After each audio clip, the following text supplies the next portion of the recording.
when I first came to Rudy in New York way back, there was nobody had heard of Kashmir Shaivism. Rudy didn't know anything about Kashmir Shaivism. That is something that came in later through Swami Muktananda. But Rudy often referred to the Secret of the Golden Flower as a little Taoist text with a big commentary by Carl Jung. And Rudy did have quite a bit of respect for Carl Jung and liked him. And this particular book, which really was Taoism, has a lot of the essential aspects of our practice, the way Rudy taught it. And of course, the main thing is turning our attention within ourselves. And it emphasizes the benefit of having a teacher. It emphasizes the need to circulate the energy within and to kind of close off the entanglements that tends to happen for people by allowing their energy to externalize. The whole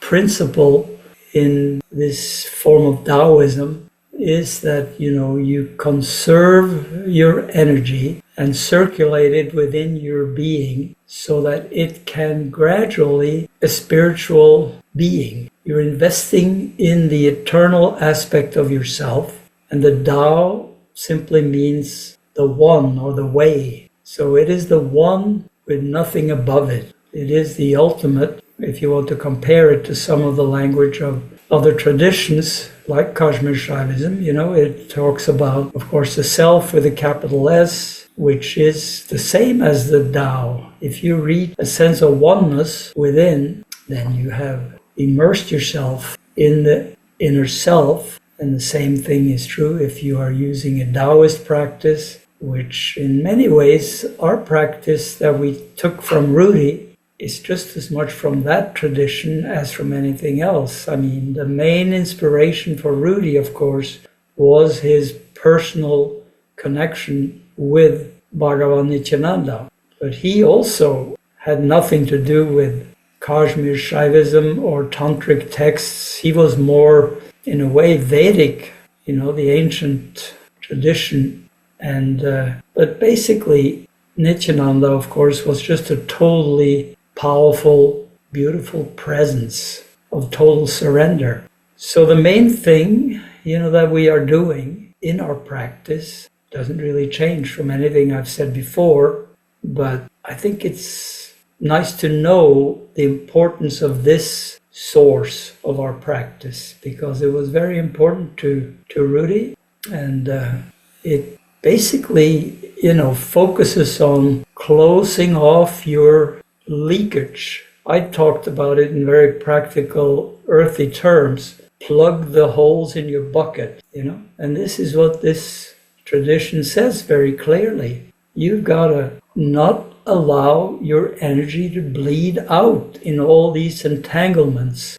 And unless and until you can do that, you're not really managing yourself in a way that makes it possible for you to create a spiritual being inside.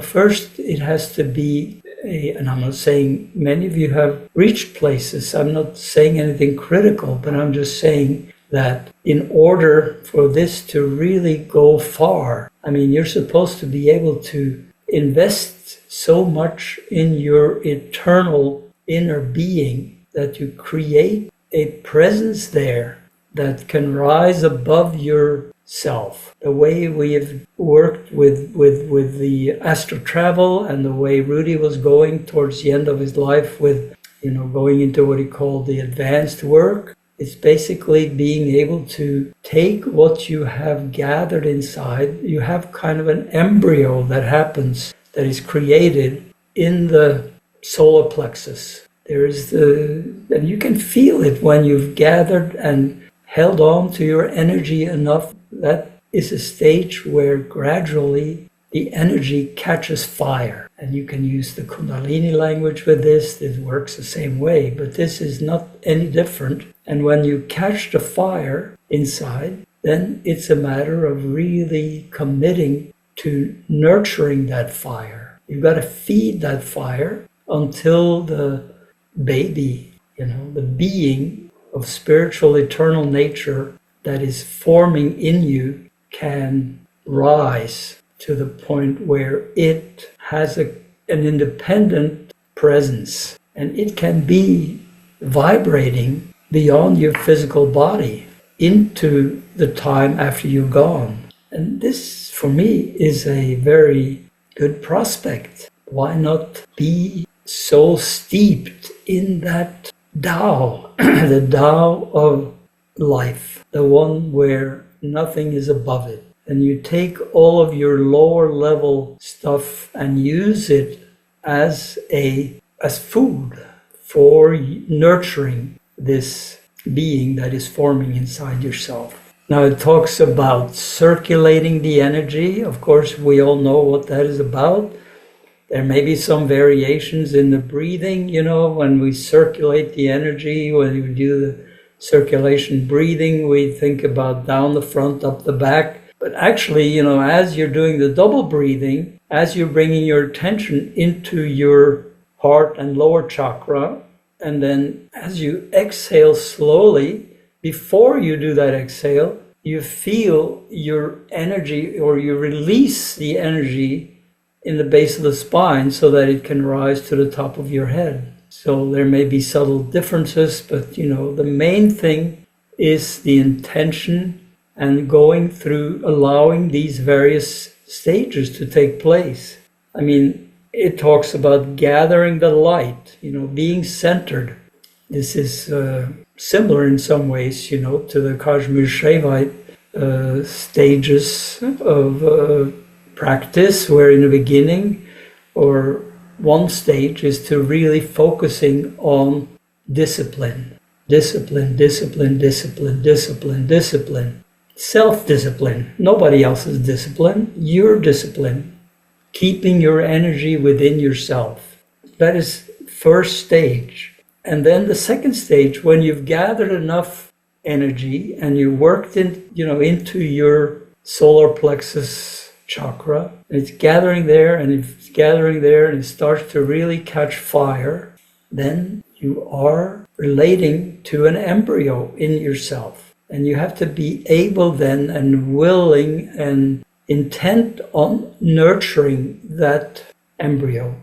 It's just as real as a physical pregnancy, even more real, because this thing needs your attention. If your attention is all over in the entanglements, this particular tradition talks about drowning in the dust of everyday experience. And isn't that what the tendency is for a lot of people? And our own tendency is like that. If we don't consciously withhold our focus within ourselves, just walking down the street and relating to every crazy person you see, and relating to every crazy development in the world, will short-circuit the process. So I would say it's the best thing we can do for ourselves, and it's the best thing we can do for the world. It really is. Now the third level is separation of the spiritual body for independent existence. And this is where you can feel and you can do it with the astral travel, you can feel your energy rise above your head, and you feel yourself being there, and you continue to invest in that, and you are going into higher, finer levels of energy when you do that. So this is something that definitely happens. And then the fourth and last stage is that you are able to be centered in the midst of conditions. That means you can live in the world with all of these crazy things going on around you without them impacting you, entangling you, distracting you. You are in the silent inner focus, and you feel the joy and bliss of that. It sounds a little bit radical in a way, but I am radical, and some of you are radical. And if you want to be radical, then you have to work in a radical way. We can't just pay lip service to it, you know. And for me, getting old, it means it's very attractive to invest my energy in a vibration that goes beyond the physical body. It always has been the main thing I've been doing. But the older I get, the more attractive eternity is. And that total freedom, that means you can, that Nityananda talked about, you know, you go into that deeper place in yourself and you roam there.